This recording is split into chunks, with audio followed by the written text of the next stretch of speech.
Hello everyone, అందరికీ నమస్కారం. ఈరోజు మా ఆంధ్ర స్ట్రీట్స్లో దొరికే స్ట్రీట్ స్టైల్ పకోడీ ఎలా చేయాలో చూద్దామా. ముందుగా 3 మీడియం సైజ్ ఆనియన్స్ని నేను చూపిస్తున్న విధంగానే కట్ చేసుకోవాలి. ఇలా కట్ చేసుకుంటేనే ఆ రెసిపీకి టేస్ట్. తర్వాత ఒక 4-5 పచ్చిమిర్చిలు తీసుకొని ఇట్లా చిన్న ముక్కలుగా కట్ చేసి పక్కన పెట్టుకోవాలి. తర్వాత కొంచెం కొత్తిమీర కట్ చేసి పక్కన పెట్టుకోవాలి. తర్వాత చిన్న అల్లం ముక్కని చిన్న ముక్కలుగా కట్ చేసి పక్కన పెట్టుకోవాలి. ఇవన్నీ ఒక బౌల్లో వేసుకొని 1 స్పూన్ జీలకర్ర, కొంచెం వంట సోడా, టేస్ట్కి సరిపడినంత సాల్ట్ వేసి ఉల్లిపాయల్లో నుంచి వాటర్ బయటకు వచ్చేలా బాగా కలుపుకోవాలి.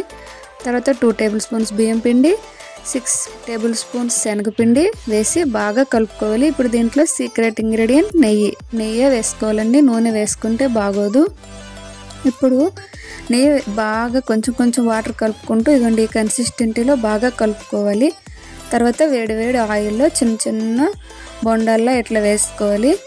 బాగా ఇవి మీడియం ఫ్లేమ్లో గోల్డెన్ బ్రౌన్ కలర్ వచ్చే వరకు బాగా ఫ్రై చేసుకోవాలి. మనం నెయ్యి వేసుకున్నాం కాబట్టి ఇవి బయట క్రిస్పీగా లోపల గుల్లగా చాలా టేస్టీగా ఉంటాయండి.